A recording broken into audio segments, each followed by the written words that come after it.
പെട്ടെന്ന് കേൾക്കുക. പാണക്കാട് കുടുംബത്തിനെതിരെ മാത്രം പോരാ വിഭാഗത്തിന്റെ യോഗത്തിലാണ് അവരെ തീരുമാനിച്ചു വെച്ച തീരുമാനം കേൾക്ക്.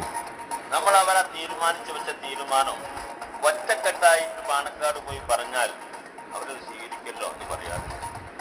ബാപ്പയ്ക്ക് തങ്ങളുടെയും പൂക്കോയൻ തങ്ങളുടെയും മുഹമ്മദ് അലി ശിഹാബ് തങ്ങളുടെയും ഹൈദർ അലി ശിഹാബ് തങ്ങളുടെയും പൈതൃകവും പാരമ്പര്യവും പറഞ്ഞുകൊണ്ട് സമസ്തയെ പഠിപ്പിക്കണ്ട. ഒരു വോട്ട് എവിടെന്നെങ്കിലും ഒക്കെ കിട്ടി അതല്ല വേണ്ടത്. ഈ രാജ്യത്തിന്റെ ഭരണഘടനയ്ക്ക് വിരുദ്ധമായ നിലപാടുകൾ ഉണ്ടെന്നത് കൊണ്ട് എല്ലാവരും അതിന് വെറുക്കുന്ന സാധനമാണ്.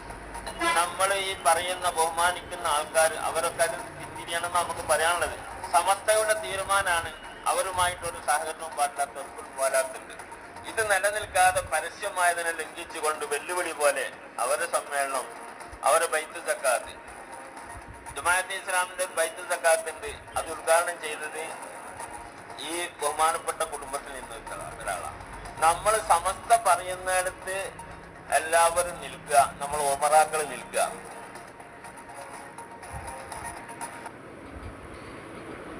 അങ്ങനെ ഉമർ ഫൈസി സാറാണ് പറഞ്ഞത്.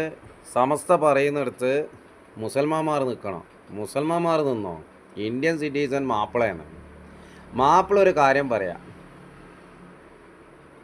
ഈ വിശ്വാസമുണ്ടായത് സൗദിയിലാണ്. എൻ്റെ ആടുന്ന് കുറേ ആൾക്കാർ യുദ്ധത്തിൽ മരണപ്പെട്ടു പോയിന്. എന്നിട്ട് ആണുങ്ങൾ മാത്രം ഇങ്ങനെ തങ്ങളായിപ്പോയിന്, പെണ്ണുങ്ങൾ കൊടുത്തു തങ്ങൾ. അപ്പോൾ പെണ്ണുങ്ങൾ തങ്ങളായിട്ട് വന്നു കഴിഞ്ഞാൽ ഇങ്ങക്ക് എന്താ കടിക്കുന്ന?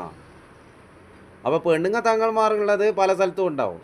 അപ്പോൾ അവരും എന്തെങ്കിലും പറയുകയോ അവരും എന്തെങ്കിലും ചെയ്യുകയോ ചെയ്ത് കഴിഞ്ഞാൽ ഈ സമസ്തന നിങ്ങൾ മാപ്പിളമാർ എല്ലാവരും തന്നെ, അല്ലെങ്കിൽ മുസൽമാന്മാർ, നിങ്ങളെ കേരളത്തിലെ മുസ്ലിങ്ങൾ, അല്ലെങ്കിൽ സൗത്ത് ഏണിയയിലെ മുസ്ലിങ്ങൾ, കേരളം മറ്റേ കൊല്ലം കഴിഞ്ഞ് കഴിഞ്ഞാൽ പിന്നെ സമസ്ത തന്നെ ഇല്ലാല. അങ്ങനെ ഉമർ ഫൈസി സാറേ ഇങ്ങനെ മൈക്ക് കിട്ടിക്കഴിഞ്ഞാൽ ആളെയും മുന്നിൽ കണ്ടു കഴിഞ്ഞാൽ എന്തല്ലോ പറയല്ല. ഇതെല്ലാം കൂടി ആകെ ഭ്രാന്തായല്ല.